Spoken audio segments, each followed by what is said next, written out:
Mujaddid Media.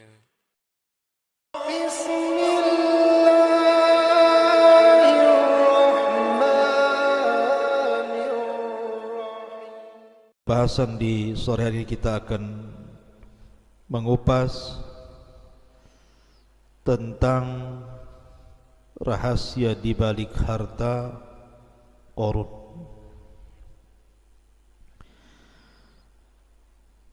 Karena apabila seseorang teringat dengan harta yang terpendam, pasti seseorang akan terpikir dengan Qarun. Pertanyaannya, lalu di mana harta Qarun itu berada? Kemudian apakah hakikat Qarun itu memang ada ataukah tidak? Ini yang kemudian menjadi perbincangan manusia, mulai orang biasa sampai kepada pakar-pakar peneliti, juga para ulama membicarakan tentang ini. Siapa Qarun? Dan kenapa namanya begitu diabadikan dalam Al-Quranul Karim? Dan bukan hanya dalam Al-Quran, tapi juga dalam Taurat, Injil dan kitab-kitab muqaddasah lainnya. Ma'asyiral muslimin yang dimuliakan Allah Subhanahu wa taala, sebelum saya bicara tentang di mana letak harta Qarun itu, maka kita akan menjelaskan sedikit tentang biografi siapa Qarun. Walaupun ini sering saya sudah ulang-ulang di beberapa kajian kita ketika membahas qasasul Quran. Ma'asyiral muslimin yang dimuliakan Allah Subhanahu wa taala, Qarun ini namanya Qarun ibn Yashur ibn Qahith. Dan Qahith ini adalah ayah daripada Imran, dan Imran adalah ayah daripada Musa. Musa ibn Imran ibn Qahith. Artinya Qarun dengan Nabi Allah Musa alaihi salatu wassalam itu ada kekerabatan. Dia satu di antara anak paman-paman Nabi Musa alaihi salatu wassalam, nasabnya berjumpa di Qahith.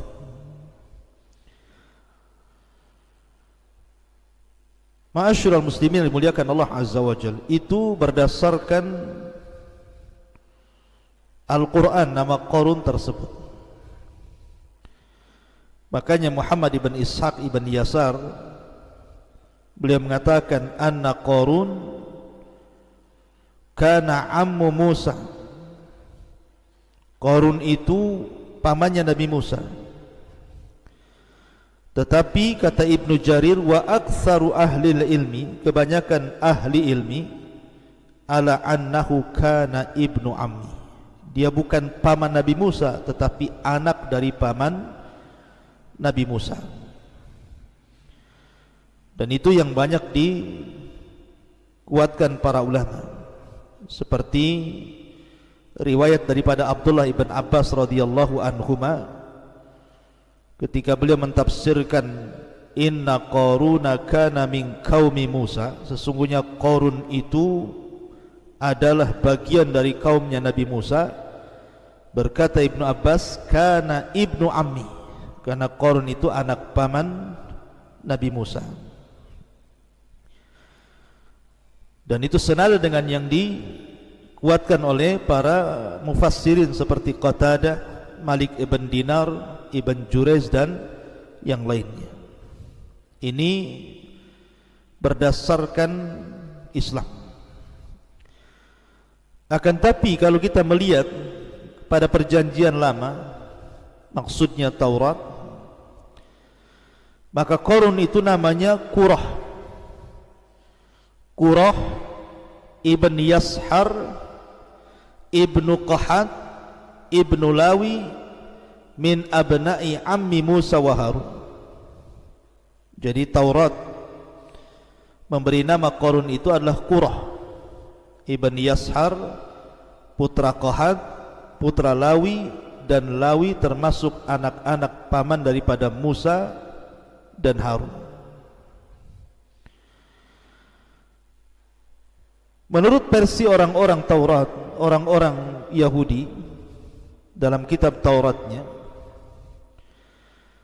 bahwa Qarun ataupun Qurah ini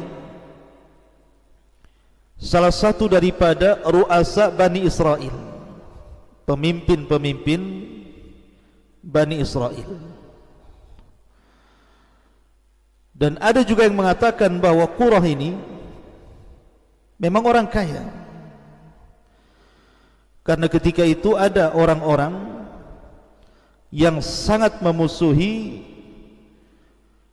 Nabi Musa alaihi salatu wassalam. Salah satunya adalah Qurah ini, karena melihat bahwa Musa dan Harun itu orang miskin. Kenapa pula kemudian diturunkan kepadanya kenabian? Harusnya kenabian itu diberikan kepada orang-orang kaya semisalnya. Kenapa diberikan kepada Nabi Musa dan Harun? Dari situlah maka kemudian hasadlah Qurah ini. Akhirnya kemudian membawa teman-temannya datang kepada Nabi Musa alaihi salatu wassalam dan mengejeknya. Maka Musa pun kemudian marah. Akhirnya kemudian Musa pun mengatakan kepada Qurah alias Qarun dan juga kawan-kawannya seperti Dasar, Abira, Aun bin Farid dan yang lain yang disebutkan dalam kitab-kitab itu. Kata Musa, karena kalian sudah lancang kepadaku, maka tunggulah azab akan menimpa kalian. Maka di hari ketika azab itu akan ditimpakan kepada Qurah ini, maka Allah memerintahkan Musa untuk membawa orang-orang yang beriman menjauh dari istananya. Maka disitulah kemudian wa khasafna bihi wa bidarihil ardha, Allah tenggelamkan istananya seorang-orang yang dalam tanah. Itu versi Taurat. Tapi versi Islam justru terbalik, bahwa Qarun ini adalah orang miskin, dan dia meminta kepada Nabi Musa alaihi salatu wassalam agar diberikan rizki yang banyak dari Allah subhanahu wa ta'ala. Maka akhirnya kemudian Qarun pun yang tadinya fakir dari fuqara Bani Israel, bahkan dia seorang mukmin dengan Nabi Allah Ya'qub, bahkan dikatakan sebagai munawwir, di mana wajahnya bercahaya karena dia memiliki suara indah ketika membaca Taurat, dan disukai oleh Bani Israel karena indahnya bacaan Taurat. Tiba-tiba kemudian setelah Allah subhanahu wa ta'ala memberikan kekayaan kepada Qarun ini, mulailah dia sedikit demi sedikit menjauh dari ajaran Musa. Dan ketika betul-betul Allah kuasakan harta yang banyak, kalla innal insana la yatgha an ra'ahu stagna, sekali-kali manusia bisa menjadi melampaui batas apabila dibentangkan kekayaan kepadanya. Ma'asyiral muslimin yang dimuliakan Allah subhanahu wa ta'ala, baik sebelum saya kupas tentang rahasia di balik harta Qarun,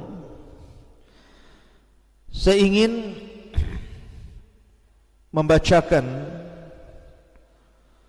beberapa ayat dalam Al-Quranul Karim yang berkaitan dengan kisah Qarun ini. Ma'asyiral muslimin yang dimuliakan Allah subhanahu wa ta'ala, Allah subhanahu wa ta'ala berfirman, inna Qarun kana min qaumi Musa fabagha alaihim, sesungguhnya Qarun termasuk kaumnya Nabi Musa, tetapi dia berlaku zalim terhadap mereka. Wa atainahu minal kunuzi ma inna mafatihahu latanu'u bil usbati ulil quwwati. Dan kami telah anugerahkan kepada Qarun pembendaharaan harta yang kunci-kuncinya sungguh berat, dipikul oleh sejumlah orang-orang yang kuat, yang dikatakan oleh sebagian ahli tafsir bahwa kunci-kunci itu, maksudnya kunci-kunci yang dibawa oleh orang-orang kuat dari anak-anak buah Qarun ini, jadi kuncinya saja dibopong oleh orang banyak, saking besarnya. Itu baru cerita kuncinya, belum gudangnya. Maksudnya ya, kuncinya saja sudah sebesar itu, belum gudangnya. Makanya kemudian Qarun ini merasa bangga karena banyaknya harta yang dimilikinya, terutama emas yang dikumpulkannya. Ma'asyiral muslimin yang dimuliakan Allah Azza wa Jalla, kemudian Allah Subhanahu wa taala katakan dalam ayat selanjutnya, idz qala lahu qaumuhu la tafrah innallaha la yuhibbul farihin. Ketika kaumnya berkata kepadanya, maksudnya orang-orang yang berakal, mengingatkan Qarun ini, janganlah engkau berlaga sombong, sungguh Allah tidak menyukai orang-orang yang membanggakan diri. Wabtaghi fima atakallahu daral akhirah wala tansa nasibaka minad dunya. Dan carilah pahala negeri akhirat dengan apa yang telah Allah anugerahkan kepadamu. Wa ahsin kama ahsanallahu ilaik. Tetapi janganlah kamu lupakan bagianmu di dunia dan berbuat baiklah kepada orang lain sebagaimana Allah telah berbuat baik kepadamu. Ilaika wala tabghil fasada fil ardi innallaha la yuhibbul mufsidin. Dan janganlah kamu berbuat kerusakan di bumi, sungguh Allah tidak menyukai orang-orang yang melakukan kerusakan. Artinya Qarun ini sudah dinasihati oleh orang-orang yang berakal, jangan sombong. Allah tidak suka orang sombong. Carilah dengan kekayaanmu itu negeri akhirat, dan jangan lupakan dari sebagian urusan dunia. Berbuat baiklah sebagaimana Allah telah berbuat baik kepadamu, dan jangan melakukan kerusakan di permukaan bumi. Allah tidak suka dengan orang-orang yang merusak. Jadi indah sekali nasihat ini kepada Qarun. Tapi Qarun ini justru merasa sombong dan mengatakan, qala innama utituhu ala ilmin indi. Subhanallah.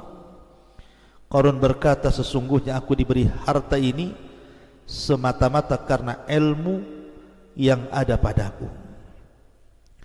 Sebagian para ulama mengatakan sebenarnya Qarun jadi kaya itu dari mana kekayaannya? Kenapa kemudian Qarun ini dibicarakan umat satu dunia, Yahudinya, Nasraninya, Islamnya, semua berbicara tentang harta Qarun, tentang kekayaan Qarun. Kok bisa Qarun itu jadi kaya raya? Ada yang mengatakan bahwa asal kekayaan Qarun itu karena Qarun itu menguasai Ismul A'zam, nama-nama Allah Subhanahu wa taala yang sangat agung. Seperti dalam nama Asmaul Husna dalam Islam itu kan ada Asmaul A'zam. Ada yang mengatakan Al-Hayyu, Al-Qayyum, ada yang mengatakan Allah. Pokoknya disembunyikan mana satu dari 99 nama ini. Nah, Qarun ini menguasai betul Asmaul A'zam ini, sehingga Asmaul A'zam itu maksudnya kalau orang berdoa pasti dikabulkan. Sehingga karena dia menguasai Asmaul A'zam, seperti kalau kita membicarakan tentang Bal'am ibn Ba'ura, itu juga sama menguasai Ismul A'zam, di mana kalau berdoa mustajab, tidak mungkin ditolak. Lah dengan sebab Qarun menguasai Ismul A'zam, itulah dia meminta kepada Allah untuk menjadi kaya raya, dan Allah kabulkan. Namun setelah itu dia kufur nikmat kepada Allah Azza wa Jalla. Walaupun pendapat ini tentu dibantah oleh para ulama, karena Ismul A'zam itu diperuntukkan bagi orang-orang yang beriman, bukan orang-orang kafir seperti Qarun. Kemudian yang kedua, Qarun ini dianugerahi oleh Allah Subhanahu wa taala tentang ilmu kimia. Dia bisa merubah dari sesuatu yang tidak berharga menjadi berharga. Bahkan bahasanya pasir aja bisa dibentuk jadi emas. Bahkan dia membentuk pintunya dari emas murni dan juga kursinya. Tapi pendapat ini pun dibantah oleh para ulama.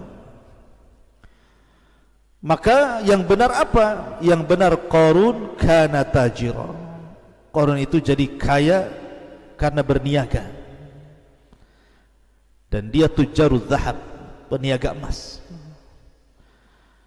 Sehingga kemudian lambat laun, dari tadinya Qarun ini orang miskin menurut Islam gitu ya, kalau menurut ahli kitab justru dia sudah kaya. Tetapi kemudian dengan kesibukan berdagang, akhirnya kemudian dia berhasil menjadi orang kaya raya. Dia pun togok melampaui batas, wa takabbara, kemudian sombong kepada Allah Azza wa Jalla. Akhirnya Allah murka kepada Qarun. Jadi itu hasil kekayaan Qarun itu dari tajir. Ma'asyiral muslimin yang dimuliakan Allah Subhanahu wa taala. Kemudian Qarun pun mengatakan, dengan bangganya dia mengatakan, innama utituhu ala ilmin indi. Kemudian Allah katakan, awalam ya'lam annallaha qad ahlaka min qablihi minal qurun man huwa ashaddu minhu quwatan wa aktsaru jam'a wa la yus'al an dzunubihimul mujrimun. Tidakkah dia Qarun itu mengetahui bahwa Allah telah membinasakan umat-umat sebelumnya yang mungkin jauh lebih kuat dibandingkan Qarun dan lebih banyak harta dibandingkan Qarun, dan orang-orang yang berdosa itu tidak perlu ditanya tentang dosa-dosa mereka. Ma'asyiral muslimin yang dimuliakan Allah Azza wa Jalla, Qarun ini kan sangat kaya, suka menggunakan pakaian-pakaian yang syuhrah, yang megah, ingin menunjukkan bahwa dia orang kaya. Sehingga dari penampilan Qarun, dari kekayaan Qarun, dari kebun, dari gudang-gudang harta, dari para pelayan, itu menjadikan pandangan manusia kepada Qarun ini, mereka ingin seperti Qarun. Jadi orang-orang fuqara wal masakin apabila memandang Qarun ini, berangan-angan kapan saya ingin seperti Qarun itu. Makanya Allah mengatakan, falam fakharaja ala qaumihi fi zinatihi qala alladhina yuriduna alhayata ad-dunya ya laita lana mithla ma utiya Qarun innahu ladu haddin azim. Maka keluarlah dia Qarun kepada kaumnya dengan kemegahannya. Orang-orang yang menginginkan kehidupan dunia berkata, mudah-mudahan kita mempunyai harta kekayaan seperti yang diberikan Qarun. Lihat, sungguh dia benar-benar mempunyai keberuntungan yang besar. Terkadang orang menyangka bahwa kemuliaan itu ada pada harta. Mereka salah. Terkadang kemuliaan itu ada pada pangkat jabatan ataupun kedudukan. Terkadang kemuliaan itu ada pada anak-anak yang sukses ataupun kesehatan. Salah. Memang itu semua bisa menyumbang kebahagiaan, tapi bukan segalanya. Lihat Qarun. Allah katakan, wa khassafna bihi wa bidarihi al-ardh. Kami tenggelamkan dan Qarun dan harta-hartanya. Lihat Namrud dibunuh oleh satu ekor nyamuk. Lihat Fir'aun ditenggelamkan di Laut Merah. Lihat Al-Walid ibn Mughirah, Allah ancam dengan masuknya dia ke neraka Saqar. Jadi kebahagiaan bukan dengan harta. Wa qala alladziina utul ilma wailakum thawabullah khairun liman amana wa amila salihan wa la yulaqqaha illa sabirun. Tetapi orang-orang yang berilmu, orang-orang yang beriman, ketika melihat orang-orang jahil, orang-orang bodoh itu tertarik dengan Qarun, mereka mengatakan, celakalah kalian. Ketahuilah pahala Allah jauh lebih baik bagi orang-orang yang beriman dan mengerjakan kebaikan, dan pahala yang besar itu hanya diperoleh oleh orang-orang yang sabar. Akhirnya Qarun semakin congkak.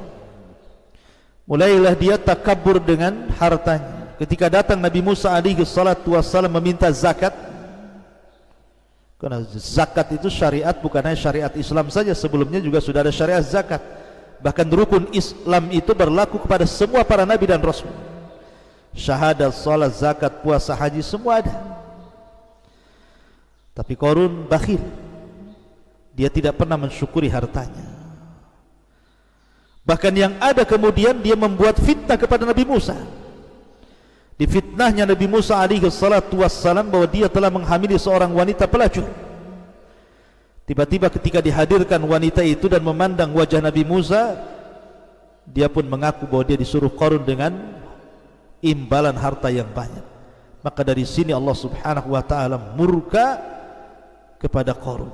Allah katakan, فَخَسَفْنَا بِهِ وَبِدَارِهِ الْأَرْضَ فَمَا كَانَ لَهُ مِنْ فِئَةٍ يَنْصُرُونَهُ مِنْ دُونِ اللَّهِ وَمَا كَانَ مِنَ الْمُنْتَصِرِينَ. Maka kami benamkan Qarun bersama rumahnya ke dalam bumi, maka tidak ada baginya satu kelompok yang akan menolongnya selain Allah, dan dia tidak termasuk orang-orang yang dapat mendapatkan pembelaan diri. Maka orang-orang miskin yang pada mula-mulanya kalau melihat Qarun itu pengen seperti Qarun, tiba-tiba mereka mengatakan, wa ka'annallaha yabsutur rizqa liman yasha min ibadi wa yaqdir laula amanna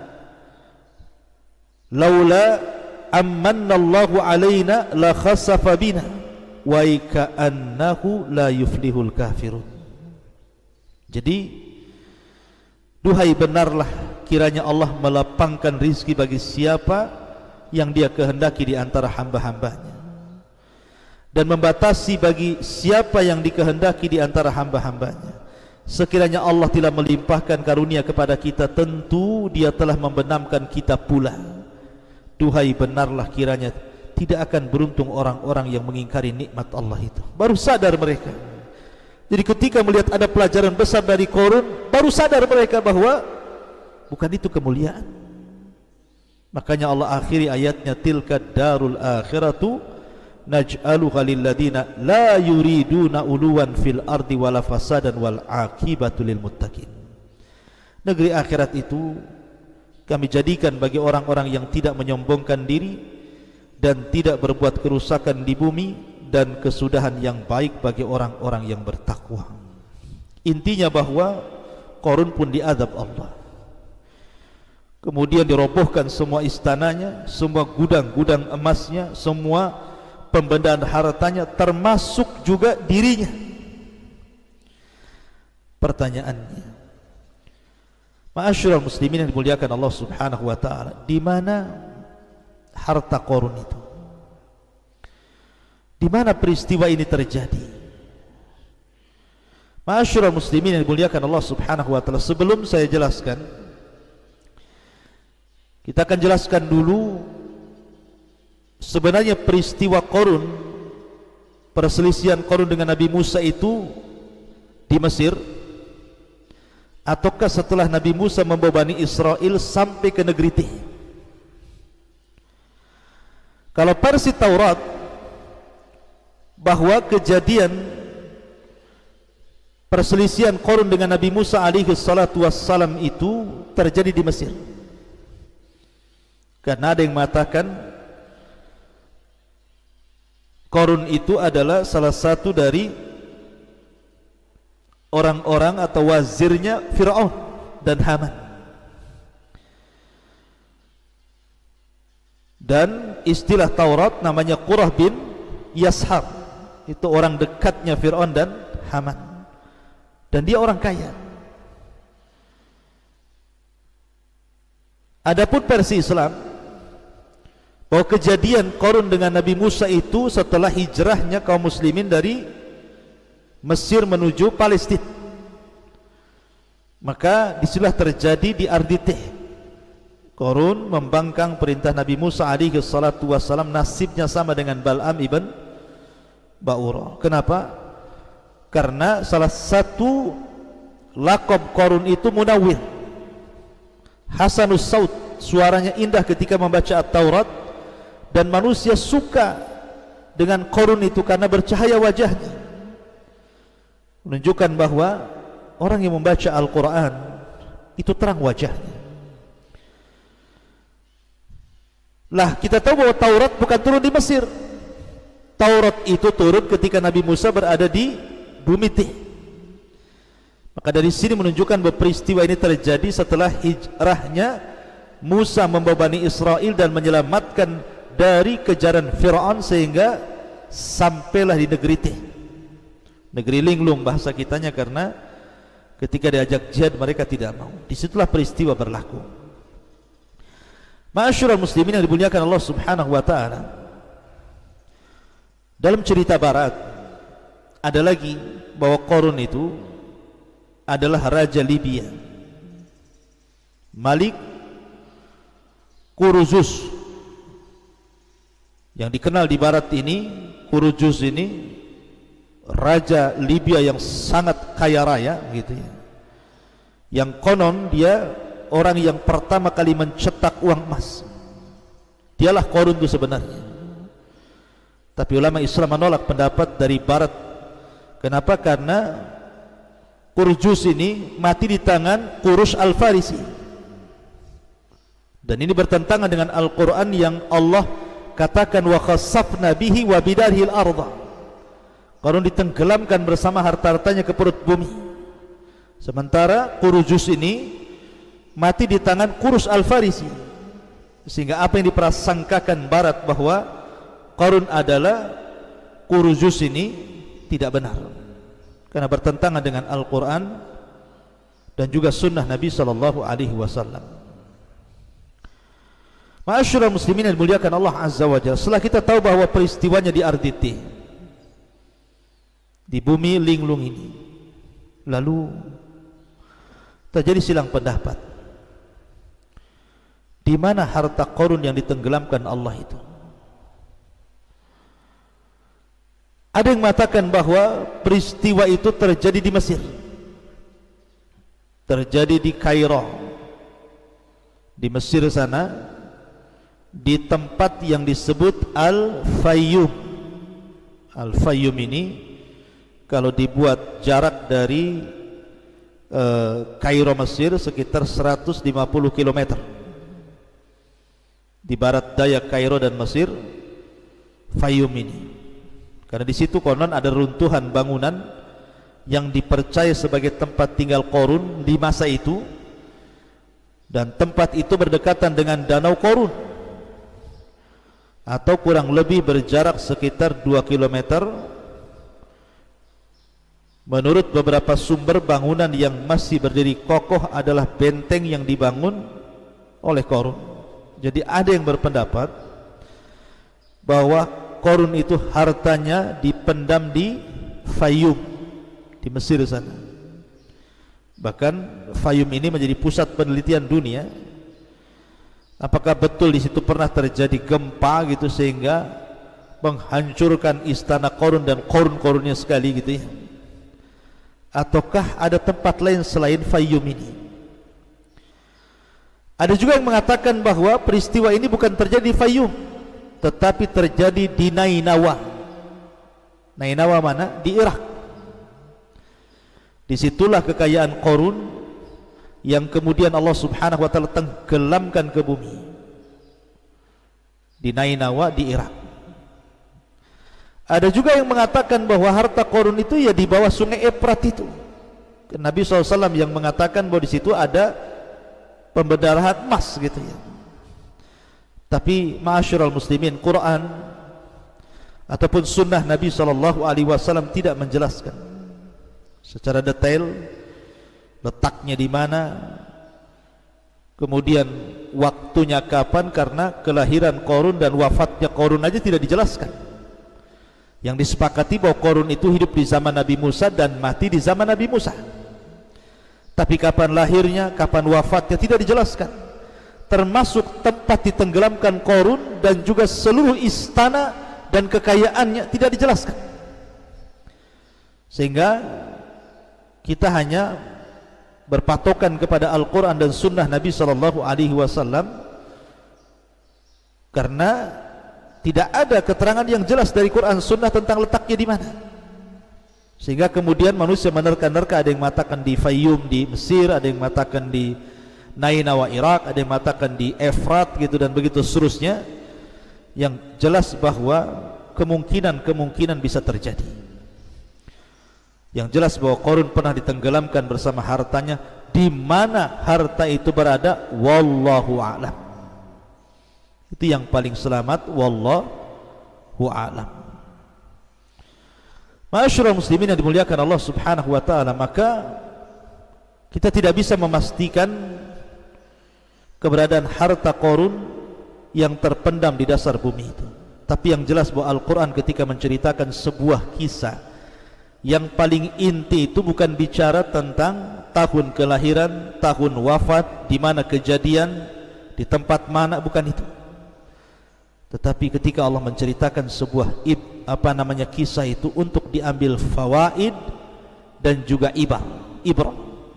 Lalu apa yang kita bisa ambil, kita petik dari pelajaran kisah Qarun? Yang pertama, al-malu yakunu fasadan wa wabalan ala sahibihi idza lam yastakhdimhu fi ta'atillah. Namanya harta itu akan menggiring manusia kepada kerusakan bagi pemiliknya kalau tidak digunakan di jalan Allah. Makanya ada istilah sabda Rasul, malun salih li rajulin salih. Harta yang baik itu kalau yang megang orang baik. Tapi harta bisa jadi jahat kalau yang megang orang jahat. Yang kedua, kasratul mal laisat dalilan ala mahabbatillah wa ridha anil abdi. Banyaknya harta itu bukan dalil seseorang itu mendapatkan kecintaan Allah dan keridhaannya. Tidak.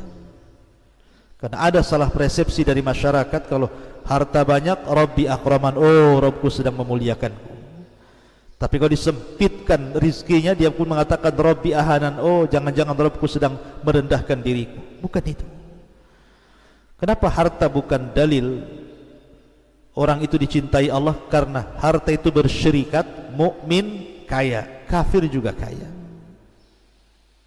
Abu Bakar kaya, Utsman kaya, Abdurrahman bin Auf kaya. Tapi Abu Jahal juga kaya, Abu Lahab juga kaya, Umayyah juga kaya, Sulaiman kaya, Namrud juga kaya, Qarun juga kaya, Fir'aun juga kaya. Artinya kekayaan itu bersyirikat antara mukmin dan kafir. Lalu apa kemuliaannya kalau bersyirikat? Maka bukan menunjukkan kecintaan Allah dan ridhanya. Yang ketiga, kufrun ni'matillah, bahwa kufur terhadap nikmat Allah Subhanahu wa taala sababun fi ta'jilil uqubati fid dunya wal akhirah. Bisa menjadi penyebab disegerakannya siksa di dunia bahkan sebelum akhirat. Seperti Qarun, di akhirat sudah jelas tuh, di dunia sudah diadab sebabkan kufur nikmat. Kemudian yang keempat, Allah yuqaddar al-arzaq li hikmatin balighah. Terkadang Allah menyempitkan rizki kepada seseorang itu karena ada hikmah yang jelas.